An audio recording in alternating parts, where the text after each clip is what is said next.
लोकसभा चुनाव के घमासान पर अब विराम लगने जा रहा है। बीजेपी ने चुनाव के बाद की प्लानिंग भी इसके साथ ही शुरू कर दी है। सिर्फ छत्तीसगढ़ ही नहीं बल्कि एमपी कांग्रेस में भी सरगर्मी इसको लेकर शुरू हो गई है। छत्तीसगढ़ बीजेपी ने 31 मई को रायपुर में काउंटिंग से पहले समीक्षा बैठक बुलाई है और इस बैठक में पार्टी के सभी लोकसभा प्रत्याशी, प्रभारी, सह प्रभारी, संयोजक, सह संयोजक इन सबको शामिल होने के लिए कहा है। सभी प्रत्याशियों को विधानसभावार अपेक्षित वोटों का डेटा लेकर आने के लिए कहा है। मतलब रिजल्ट से पहले उनका अपने बारे में क्या आकलन है या अपने क्षेत्र के बारे में क्या आकलन। बैठक में चुनाव के दौरान पार्टी के अंदर किसी बात को लेकर कोई भी शिकवा शिकायत है तो वो भी अभी कर लें ताकि बाद में दिक्कत कम हो या भांप सके नेता बड़े। साथ ही काउंटिंग को लेकर भी एक रणनीति होने वाली है। बिल्कुल, और ठीक इसी तर्ज पर भोपाल में भी मध्य प्रदेश कांग्रेस की बैठक होने वाली है, जिसमें 1 जून की दोपहर 2 बजे प्रदेश कार्यालय में बैठक होगी। सभी लोकसभा संयोजकों, सह संयोजकों के साथ लोकसभा प्रभारी, सह प्रभारी और विस्तारकों को इस बैठक में बुलाया गया है। बैठक में मतदान की समीक्षा और काउंटिंग डे की तैयारियों पर मंथन होगा। बैठक में राष्ट्रीय सह संगठन महामंत्री शिव प्रकाश, प्रदेश अध्यक्ष वीडी शर्मा और मुख्यमंत्री डॉक्टर मोहन यादव मौजूद रहने वाले हैं।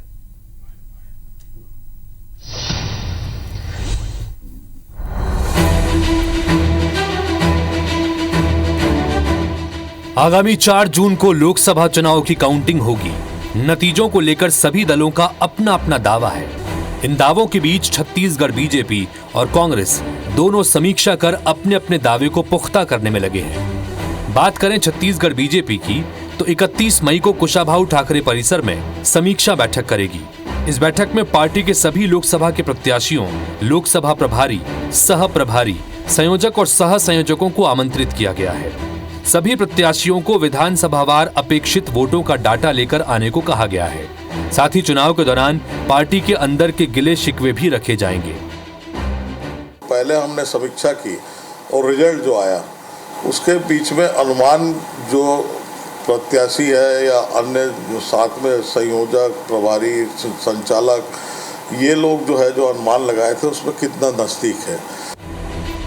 दूसरी ओर छत्तीसगढ़ में पिछली बार से बेहतर प्रदर्शन का दावा करने वाली कांग्रेस भी चुनाव के पहले सभी प्रत्याशियों की बैठक करने वाली है, जिसमें कांग्रेस के सभी प्रत्याशियों और पोलिंग एजेंट को काउंटिंग के लिए विशेष रूप से तैयार किया जाएगा।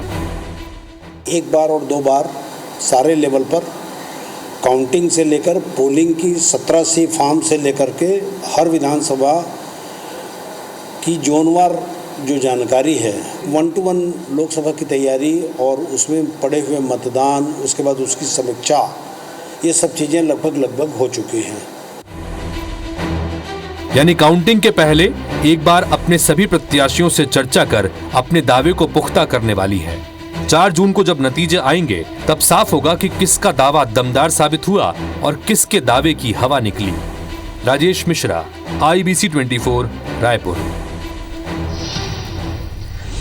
तो भारतीय जनता पार्टी, उसका संगठन और संगठन के भीतर की गतिविधियों का एक ही मकसद है, पहले तो सत्ता में आना, फिर सत्ता में बने रहना और सत्ता और संगठन के बीच में तालमेल को कैसे बैठाना। दोनों ही जगह पार्टी को उम्मीद है पूरी सीटों को अर्जित करने की।